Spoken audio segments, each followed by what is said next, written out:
waa caasimadda ummadda Soomaaliyeed waa caasimadeeda waa caasimadaada waa caasimadeena السلام عليكم ورحمة الله تعالى وبركاته. وعليكم السلام ورحمة الله وبركاته. كنا تبعنا وناكسن صاحب يالسود وهذا هل كان وسعودالك الدنيا. سعودالك الدنيا. وحاول وكلنا هاي. سعودالك الدنيا. بيشكا سعودالك الدنيا. عبد waxay naga daawaneysaan socdaalka dunida aad iyo aad soo dhawaada ayaan leenahay maanta saaxiibkay bile koodax baa soo dhawaada in le salaanteedii ku warmaray hadee ana waalaikum salaamta dafay inta adii ku dhihine marka la soo dhawaada ayaan leenahay bartaan waa bartiini waa socdaalka dunida oo ku sii socdo ilaa iyo 10,000 ka dhiman tahay tiro yar oo kooban oo farqo tiris ah imisa ka dhiman 10 waxa ka dhiman dhowr iyo 10 baa shakhsiya ka dhiman dhowr iyo 10 shakhsi inay 10 ka kumbuuxsamo 10 gaarsiiseen 10 baad gaarsiiseen maxaa inaad 9,900 iyo hayay baad gaarsiiseen maxaa harayba 10 maxaa ka haray saaxiibada aad bay u wacan yihiin aad iyo aad waxa leenahay soo dhawaada asxaabta cusub kuwii horena waxa leenahay muuqaalo joogta baa idin bilownay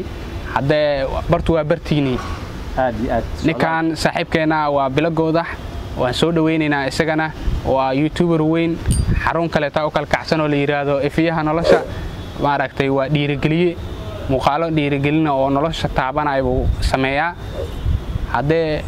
isagana halkan koraan soo saarayna kanaalkiisa ku yaacade yaa loo kala harin saaxiib halkaas waxaad kala socon doontaan muuqaalo aad shucuurteena kor u qaada misana aad kaga bogataan waxyaabo badan oo aad hamiga ku hayseen aadnan islahayn ninkan hortiina ka soo muuqda ayaa waxyaabaas ka heli doontaan markii aad halkaas tagtaan waxaad adki doontaan waxyaabo badan oo facekeyga ka duwan isla markaana aad ugu qanci doontaan ma sha Allah saaxiibada waxaan leeyahay aad iyo aad u mahadsanyihiin sida wacan ee wanaagsan ee kor kugu qaadeenay muuqaaladaada inta badan ay thank you Allah ta'ala thank you Allah saaxiib aad u mahadsantahay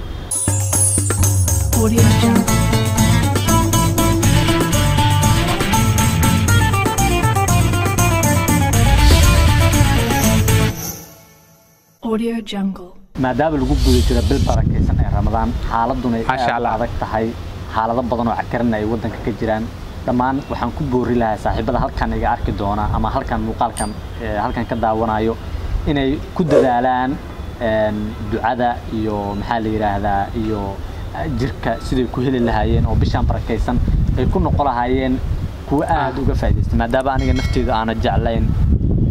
anigu ka faa'iideysto laakiin ayagu ka faa'iideysta waayaan marka saaxiib waa si guud in loogu wada faa'iideysta jacaysa macnaha adiga iyo ayagana daawanaya ay si fiican uga faa'iideystaan lana kaalmeeyo dhammaan muslimiinta oo maadaama ay tahay bil barakeysan oo Ramadaan aad iyo aad waxaan ku jirnaa bil barakeysan sidoo kale waxa garab socdo cudur xun oo maaragtay ummadii dhan gees wada galay waxaan Ilaahay ka baryeynaa cudurkaas inuu maaragtay dhinac mariyo ummadeena islaamka ah aafeeyay dunida Allah ayuuna gees maray Allah ayuuna gees mari baaynu leenahay sidoo kale waxaan leenahay khayrkeeda laga faa'iideysto fadligeeda laga faa'iideysto waxa moodaa maaragtay cudurka Ramadaanka maaragtay waxa moodaa inuu yareeyay faafitaan badan oo sameeyay cudurku face mask waxa loo xirnay iyo maaragtay in maaragtay afka iyo laga xirto cudurkii iyo gacanta afka la aadinayo hadii maaragtay qofku uu sooman yahay afka wax la aadinayo aysan jirin waxoogaa maalinkii dhan iyo qofka inuu shaqadiisa intuu ku maqan yahay ama bakaarihii uu ku maqan yahay qofkiiba afka wax aadinin ama maqaayadihii uu wax ka cunaynin marka yaraada social faafitaan badan oo cudurka sameeyay baa yaraad Ilaahay baan ka sii baryeynaa maaragtay inuu naga hakiyo cudurka intuu haayana inay ka bogsadaan Ilaahay agtiisa wax walba waxay ka yihiin kun fayakun mid kale soo dhaw waxa jira dad badan oo ilaa hadda aan aaminsanayn cudurkaas inuu jiro marka luuqyada iyo laamiyada aad maraysid waxaad arkaysaa dad badan oo marka aad kala hadashid ku dhahayo anaga muslimaan nahay waxaas Ilaahay nagu marido wallahi aan ba ogeyno dadka dhan wajiye badan ay u kala yeeleen badan 500 oo qofood oo muslim ah Soomaaliyeed inuu cudurkaasi saameeyay qaarkood ay la jiifaan qaarkood ay u geeriyoodeen dhulka ay uga hoos mareen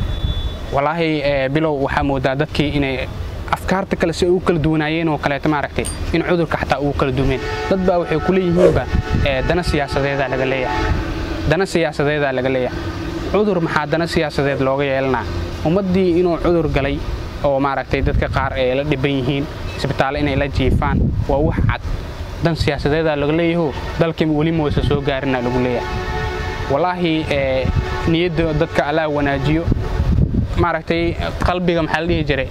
burcad allah iskeen mariya Soomaaliya aad iyo cudurka ilaahay anaga wada bixiyo qof walba oo walaalkeen ah oo Soomaaliyeed oo halka naga daawanayana waxaan ku bogaadinaynaa kuna dhiirigelinaynaa inuu familkiisa iyo dadkiisa oo mataqaanaa oo ka ilaaliyo sidoo uga ilaalin lahayd oo dhaxda u xirto sababtoo ah hadii qofka iska ilaaliyo shakhsigaada hadaad iskaga ilaalisid waxa iimaanayso in dadka oo dhan ay ka wada ilaalsamaan cudurka sababtoo ah inaa ka ilaalisay hareerahaaga dadkii ahaa aad iyo qof walba madaxiisa jilaafta ku xirto سواء markaas way wada xiranayaan جلافتا ku xirto Facebook ka xirto bilaa tawfiiq السلام عليكم ورحمة الله